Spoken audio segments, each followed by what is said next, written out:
The decades leading up to the close of the 19th century were a time of great change in America.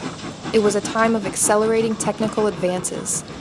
Mechanization in factories was on the rise. Reliable, long-distance electrical power became commonplace.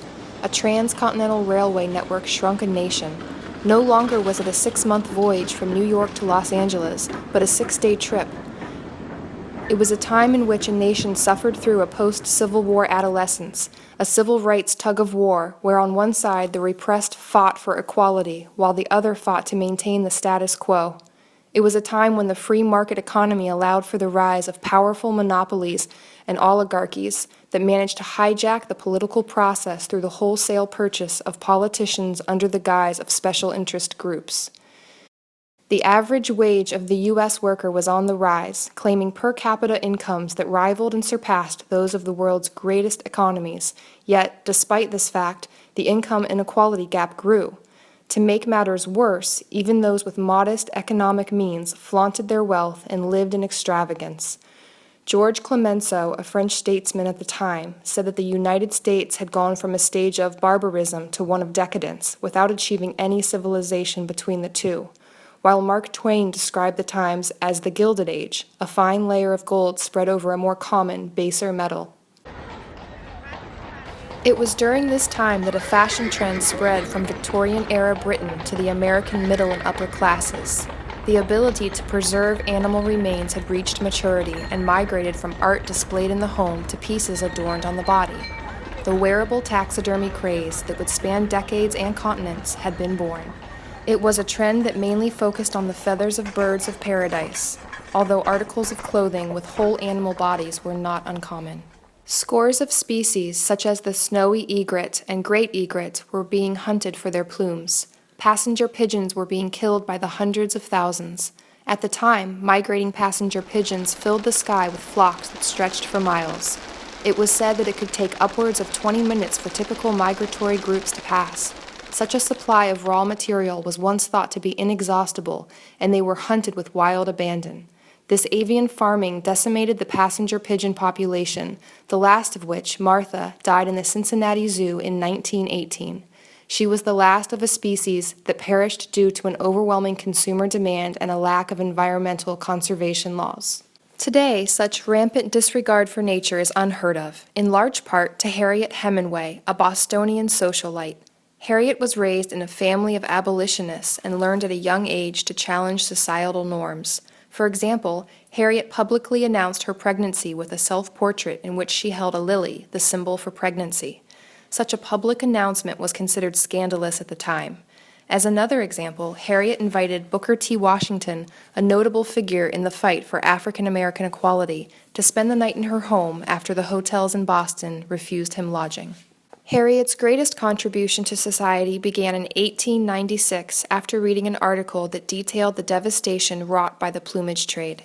Harriet set up tea party meetings in the upper echelons of Bostonian society, garnishing the support of some 900 women. Harriet and her supporters attacked the plumage industry on two fronts: education of the populace and legislative change.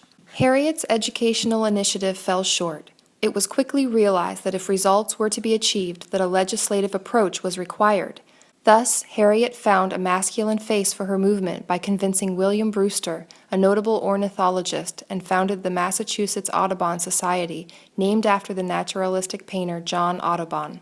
The mission of the society was to awaken the community to the fact that this fashion of wearing feathers means the cruel slaughter of myriads of birds. In 1897, the group celebrated their first win when Massachusetts legislature voted to outlaw the trade of wild bird feathers. Opponents of the bill dismissed the group as extremists and self-righteous sentimentalists and warned that thousands of jobs would be lost. Despite such opposition, legislature was passed nationally 3 years later in 1900 with the Lacey Act that prohibited the shipment of animals and their remains when in violation of local laws. Such a law should have been a major win for the movement. However, enforcement of the law was virtually non-existent. Public sentiment at the time was so against the law that a Florida jury acquitted a man for shooting and killing Guy M. Bradley, a game warden, for attempting to uphold the law. Actual change came into effect with the passing of the Weeks-McLean Law, more popularly known as the Migratory Bird Treaty Act of 1918, which required permits to hunt wild birds and made it illegal for anyone to take, possess, import, export, transport, sell, purchase, barter, or offer for sale any migratory bird or the parts, nests, or eggs of such a bird except under the terms of a valid permit issued pursuant to federal regulations. Opponents challenged the legality of the law to the Supreme Court, where the law was upheld with a 5-4 vote. Justice Olive Wendell Holmes wrote at the time, "Without such measures, one could foresee a day when no birds would survive for any power to regulate." The conservation trend kick-started by Harriet Hemenway continued throughout the century, eventually leading to the Endangered Species Act of 1973.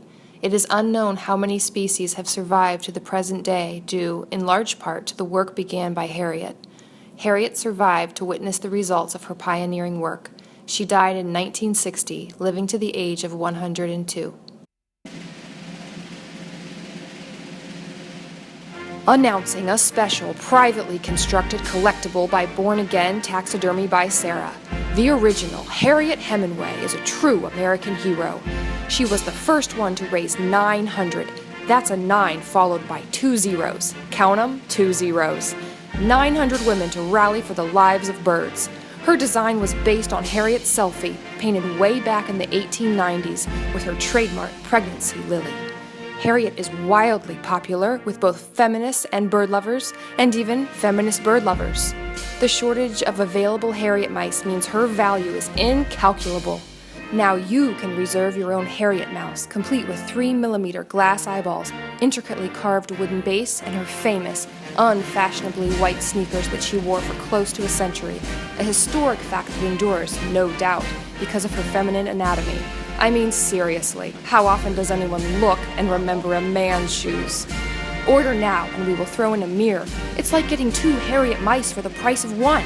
We'll also add, at no extra cost, a certificate of authenticity printed on a blanket of the finest cellulose, hemicellulose, and calcium carbonate. Act now. This once-in-a-lifetime opportunity won't last long. Originally priced at $9,999.99, that's 7 nines. Count them, 7 nines.